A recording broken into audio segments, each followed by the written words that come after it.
नमस्कार. पहा, मी प्रत्येक भाषणाच्या कार्यक्रमातून एक वाक्य नेहमी बोलत असतो. अनेकांनी ती गोष्ट मजाकवर घेतली, पण मी सांगितलं होतं की जर येणाऱ्या काळात ह्या अवलादी महाराष्ट्रामध्ये नीट ठेवायच्या असतील तर हप्त्यातून एकदा अवलादीला हाना. त्याचं चुको न चुको तरी हाना, वार ठरवा. आणि मग आपला जुना काळ आठवा.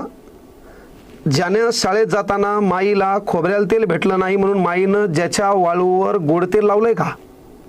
ज्याला शाळेत जाताना स्कूल बॅग भेटली नाही, ज्यानं खताच्या थैलीमध्ये पुस्तकं नेऊन आपल्या आयुष्याची शाळा घडवली, ज्याला बढियापैकी टिफिन आहे ना, त्याच्यानंतर 2 भाज्या असं न नेता पालवामध्ये ज्यानं 2-3 पोळी भाकरी बांधून चटणीवर तेल न भेटता पाणी वापरून त्यानंतर खाराची फोड आणि कुठं रस्त्यानं चालताना कोणाचे आंबे लिंब भेटले तर ते खाऊन जे शिकलेत का, यांच्यामध्ये आजही कदर आहे, आदर आहे.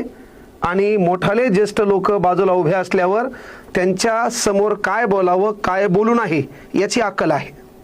पण सध्या तुम्ही पाहिलं असेल की 20 इंच कंबर असणारा हरामखोर गाभरू, अरे मोठमोठाले लोक बाजूला उभे असताना त्याची शिवा देण्याची पद्धत, त्याची मायबापावर नाव घेण्याची पद्धत, त्याच्यानंतर त्याचे केस, त्याच्या हातात कडे, त्याच्या केसाची ठेवण, त्याची आयडिओलॉजी, 10वीच्या पोराकडे असणारा मोबाईल, तो फॉलो कोणाला करायला आहे? ज्यानं गुंडागर्दी केली, समाजात हैदोस घातलाय, समाजामध्ये तेढ निर्माण करण्याचा प्रयत्न केलाय, भाईज कमबॅक आहे ना, जो कुठल्या तरी कॉर्नरवर पायाची आडी घालून याला त्यानं मारलेलं आहे.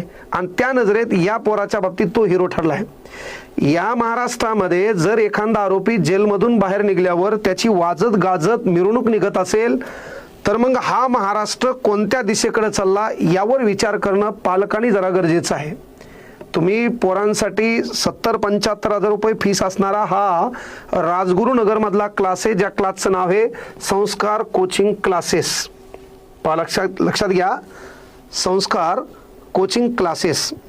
तांबे मॅडम आणि त्या ठिकाणी असणाऱ्या, लक्षात घ्या, साबळे मॅडम, या दोघींचा हा क्लास आहे. या क्लासमध्ये एक शिंगाडे नावाचं पोरग आहे आणि एक मांजरे नावाचं पोरग आहे.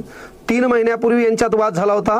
3 दिवसापूर्वी त्या शिंगाडे नावाच्या पोराला यानं बेदम मारलं होतं, कपडे फाटेपर्यंत मारलं होतं. त्यावेळेस शिक्षकांचं काम होतं, मॅडमचं काम होतं पालकांना कळवणे, किंवा पालकाचंही काम आहे की संध्याकाळी 8 ते 10 मध्ये लेकरासोबत जेवताना दैनंदिन जीवनात तो कोणाच्या संपर्कात आहे, तो कोणाशी बोलतो, त्याचे आयडल